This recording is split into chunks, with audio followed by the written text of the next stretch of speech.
beloved Boss Mike Cervera. Mga kababayan, grabe mga kababayan nito si Pangulong Bongbong, bagong-bago. Oh! Ha? Bagong-bago mga kababayan. Si Pangulong Bongbong meron na naman may report. Opo ha. Eto na. Sa inyong lahat.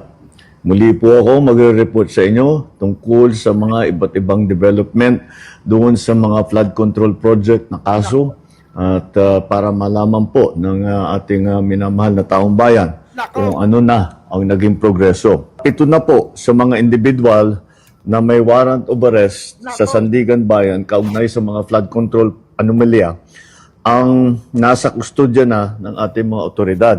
Isa naman sa kanila na inaresto ng NBI at 6 naman ay voluntaryong sumuko sa CIDG.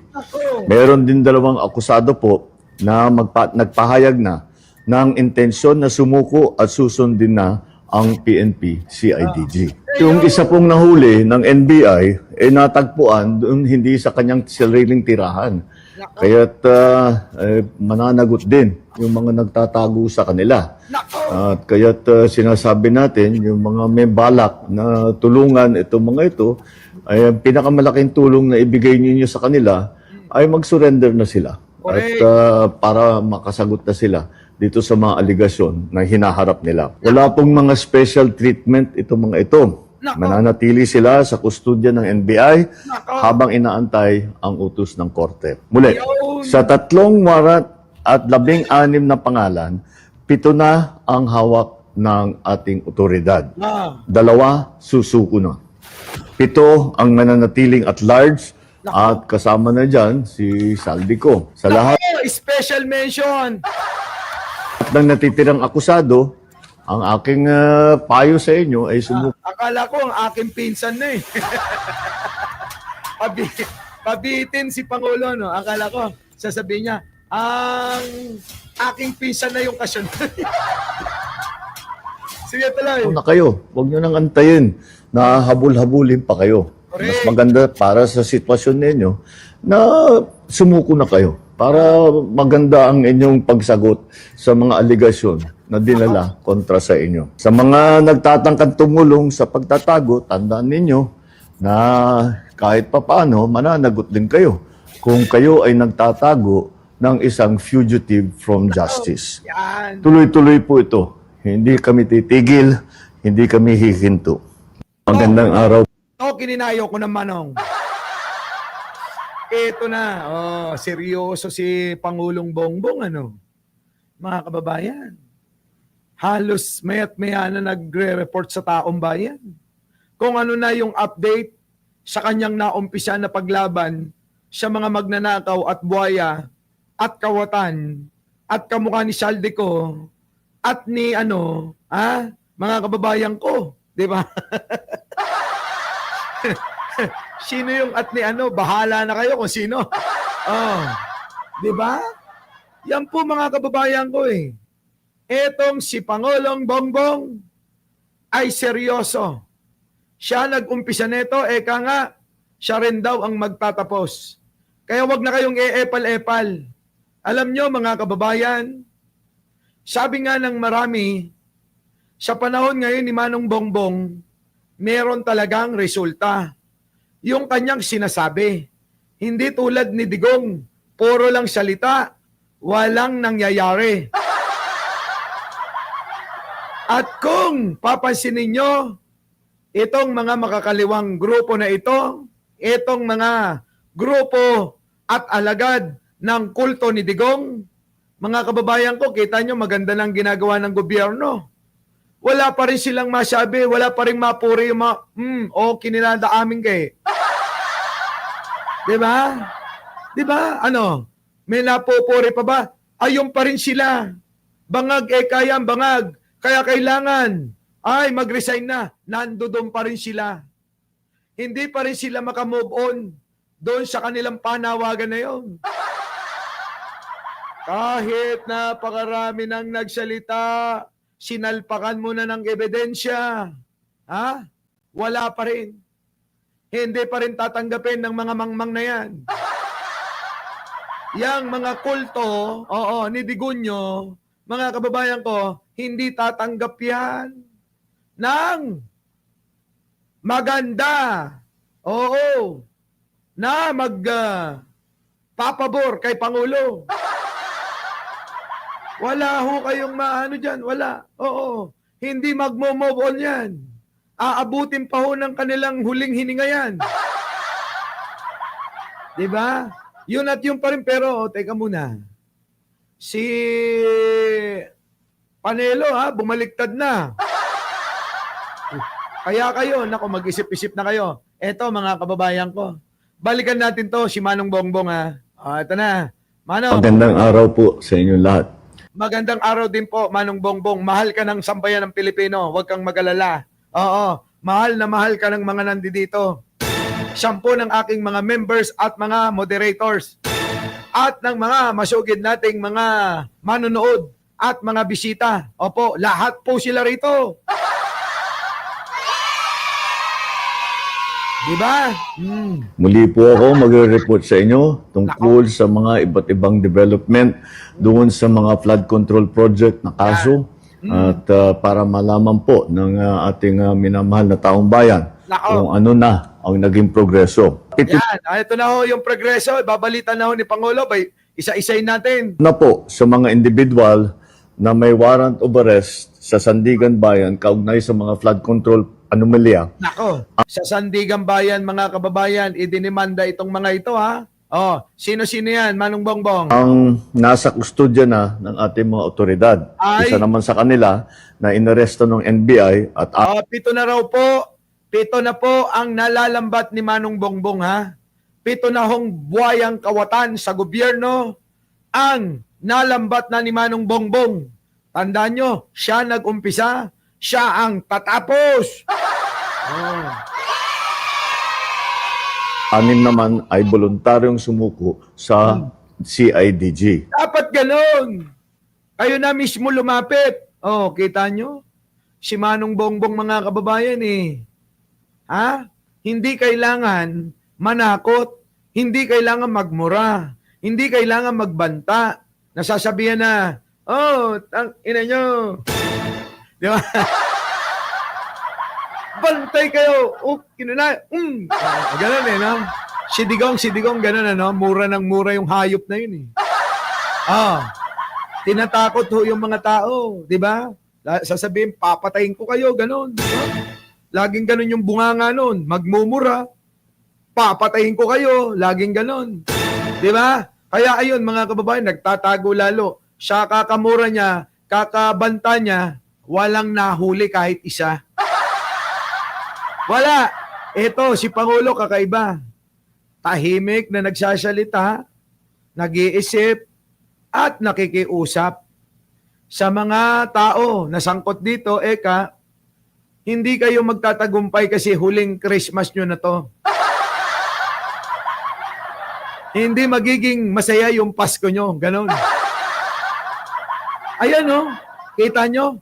Isa lang ho, mga kababayan, yung pong nahuli sa hindi pa niya bahay.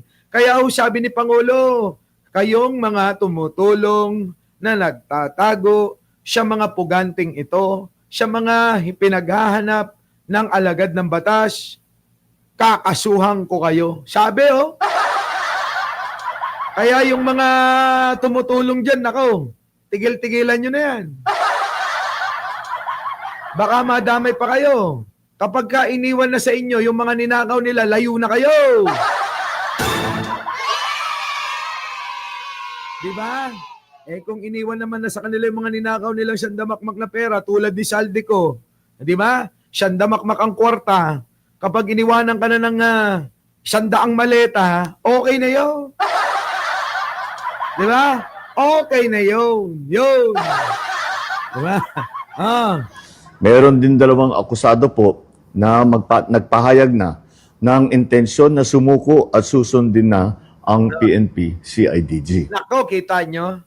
Dapat ganyan, sumunod na ho kayo dahil nasa tamang direksyon na tayo Ang Pangulo ay dapat nating Ayan, no, sundin na. Hindi ho tulad nung mura lang ng mura. Eto, oh, hindi ho kailangan, sabi ko nga, hindi kailangan magmura nito eh. Hindi kailangan magbanta. Pero yung mga magnanakaw, abay natatakot sa kanya. Kaya kusa nang sumusuko. Yung isa pong nahuli ng NBI, natagpuan doon hindi sa kanyang sariling tirahan. Oo. Kaya't Nila. mananagot din yung mga nagtatago sa kanila. Yan, oh, mananagot din Eka, yung mga nagtatago sa kanila. Kaya kung sino man sa inyo, yung mga nagtatago kay Saldico, sa iba pa dyan na mga nagtatago na sa mga pugante, o kahit nasa ibang bansa, isuplong nyo na mga kababayan ko, suplong nyo na. At kaya't sinasabi natin, yung mga may balak na tulungan itong mga ito, ay ang pinakamalaking tulong na ibigay ninyo sa kanila ay mag-surrender na sila. At para makasagot na sila dito sa mga aligasyon na hinaharap nila. Wala Sabihan nyo na raw, kaysa ho tulungan nyo ng magtago, tulungan nyo na lang na sumuko. At yun naman talaga yung tama, di ba? At yun naman talaga yung tama. Galing talaga ni Pangulong Bongbong Kaya nga ayaw ng tao na pumalit yung siraulong lukalukang vice presidente. Ayaw. Leonora Brown, ayaw. Daming may ayaw eh. Kaya wala kayong dapat ibang sisihin, kung hindi si Sara Duterte mismo na baliw. Yun ang sisihin ninyo. Kasi ayaw ng tao sa kanya eh. Walang maipalit na matino-tino eh. Sabi paano namin sabi ng mga dilawan, paano namin na sasama dyan sa panawagan na yan? Kung ang ipapalit lang ay isang bobo tatanga-tanga at may sira ang ulo na si Sara, wag na lang, kay Bongbong na lang kami. Kita nyo? Buti pa yung mga dilawan pinklawan nag-iisip eh. Pero yung mga siraulot tatanga-tangang mga DDS, bobo pa rin eh. Ipinipilit pa rin yung luka-luka eh. Diba? Malayo. pong mga special treatment itong mga ito. Mananatili sila sa kustodya ng NBI. Walang special treatment sa mga buhaya. Itong mga buhaya na ito, walang special treatment. Habang inaantay ang utos ng korte. Muli. Antayin nyo ang utos ng korte. Wale. Sa 3 warrant at 16 na pangalan, 7 na ang hawak ng ating otoridad. Yan, kita nyo? 7 na ho. Siya, 14. Na mga individual. Hindi, 17 yun, di ba? 7 na ho, may 10 pa. May 10 pa ho. Na kailangang huntingin kasama si Saldico. Di ba, no? Tama, di ba? Di ba? 2 susuko na. Nako! 7 ang mananatiling at large at kasama na dyan si Saldico. Nako, sa 7 pala kasi, 7 na lang pala eh. 7 na lang mga kababayan. Kita nyo, ang bilis Ang bilis ho. Hindi nyo ba napansin? Kahapon lang ho ito nag-umpisa eh. Kahapon lang ho nag-umpisa ang hulihan. At nung nakarang araw, 2 araw na ho nakakaraan, nung banggitin ni Pangulong Bongbong na hulihin nyo na sila. Mula nang ipag-utos niya na hulihin nyo na sila. Kahapon nga, ayan na. Kahapon, 7 agad ang nalambat nila. At yung iba, pasuko na. Pasuko na ho. Ito na ho ang maganda sa mangyayari. Yung mga mahuhuli, sigurado maglalaglagan yun eh. Tama? Sasabihin ng mga nahuli, alangan naman na tayo lang ang nandito. Samantalang yung mga mas malalaki, ang mga kinikbak, sila yung mga masasaya at nakalaya. Di ba? Alangan naman na, tayo-tayo lang. Abay, idamay natin sila. So, eto na ngayon mga kababayan ko. Pupunta na tayo sa exciting part. Oo. Malamang ho, marami pa hong maidadagdag at maikakanta itong mga mahuhuli na mga membro ng sindikato ni Duterte. Diba? Boss Mike, bakit sindikato ni Duterte? Kay Duterte nagsimula ito eh. Tama mali, di ba? Kay Duterte nagsimula ito. Lahat ng natitirang akusado, ang aking payo sa inyo ay sumuko na kayo. Huwag nyo nang antayin na habul-habulin pa kayo. Mas maganda para sa sitwasyon ninyo na sumuko na kayo. Sumuko na raw kayo. Ayan o. Si Pangulo na, hindi kayo pinagbabantaan, pero wag kayo. Iba ang style ni Pangulo. Ito si Pangulo, pag nagsalita ito, hindi ningas kugon. Hindi masabi lang para mapabilib yung mga uto-uto. Tama? Iba po ang diskarte ni Manong Bongbong eh. Hindi po ito tulad ni Digong. Nadadaldal lang, magbabanta lang, magmumura lang para mapabilib niya yung mga mangmang. Si Pangulo hindi. Seryoso. Kaya kung ako sa inyo, sumuko na kayo. Kasi tandaan nyo, etong si Pangulo hindi papayag na walang resulta to. Hindi papayag. May mga nasampulan na. Hindi pa ba kayo natauhan? Sa pagkakabilanggo ni Kibuloy at ni Digong at ni Alice Go? Sipin nyo maigi yan. Sipin nyo maigi.